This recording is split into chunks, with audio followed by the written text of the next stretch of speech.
আলাইকুম বন্ধুরা, পটল ভাজি করছি। এভাবে পলে নিচ্ছি, এই যে কেটে এভাবে পলে নিচ্ছি, পানিতে ভিজিয়ে রাখলাম। আরেকটা কেটে দেখাচ্ছি। এই যে আস্তে পটলটা আমি কেটে নিচ্ছি, বাইরে অনেক বৃষ্টি হচ্ছে, আমি এভাবে কেটে নিচ্ছি।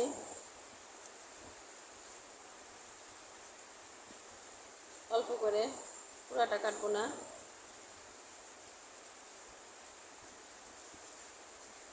এই যে এভাবে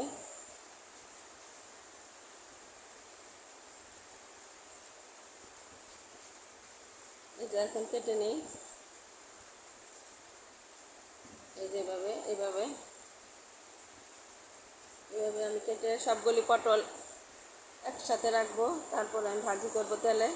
দেখুন, এভাবে কাটলে মশলাগুলো পটলের গায়ে গিয়ে ঢুকে। এই তো এভাবে এভাবে সবগুলো পটল কেটে আমি পানিতে ভিজিয়ে রেখেছি।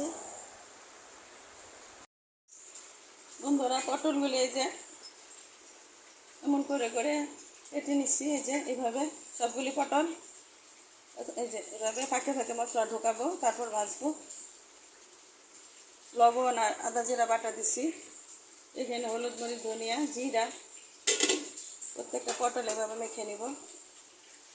গায়ে মশলা খেয়ে লাগিয়ে পরে ভাজি করে নেব। পটল ভাজি বন্ধুরা গরম ভাতের সাথে খেতে কিন্তু খুব ভালো লাগে।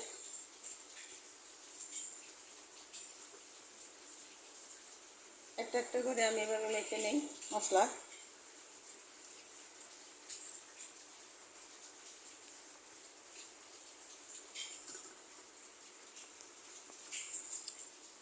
বন্ধুরা, পটলগুলো মাখানো হয়ে গেছে, এখন তেলে ছেড়ে দিব।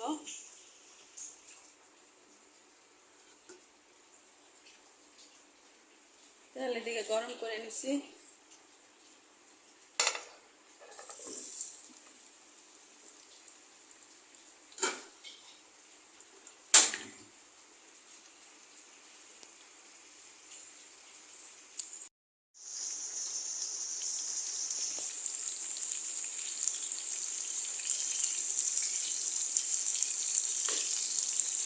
বন্ধুরা, কম জলে আস্তে আস্তে এভাবে ভেজে নিচ্ছি পটল ভাজি।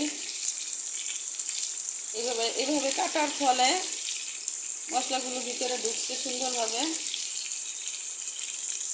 আস্তে আস্তে করে জাল দিয়ে অল্প অল্প জালে ভেজে নেব।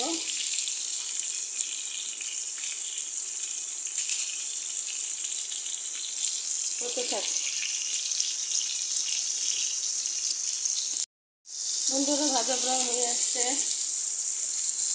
আরেকটু করে নামিয়ে নেব। গরম ভাতের সাথে পটল ভাজা কিন্তু খেতে খুব ভালো লাগে। এইভাবে আপনারা আস্ত পটল ভেজে খেয়ে দেখবেন। আমি জানি আপনারা সবাই আমার চেয়ে ভালো রান্না করেন। রেসিপিটি ভালো লাগলে লাইক কমেন্ট শেয়ার করে পাশে থাকবেন। পুরান বন্ধু যারা তাদেরকে অসংখ্য ধন্যবাদ, যারা আমার পাশে আছেন।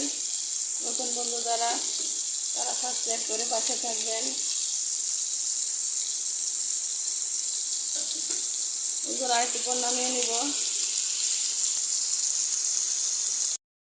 বন্ধুরা, পটল ভাজি হয়ে গেছে। রেসিপিটি ভালো লাগলে লাইক কমেন্ট শেয়ার করে পাশে থাকবেন। আসসালামু আলাইকুম। চুলা নিভিয়ে দিলাম। সবাই ভালো থাকবেন, নিরাপদে থাকবেন।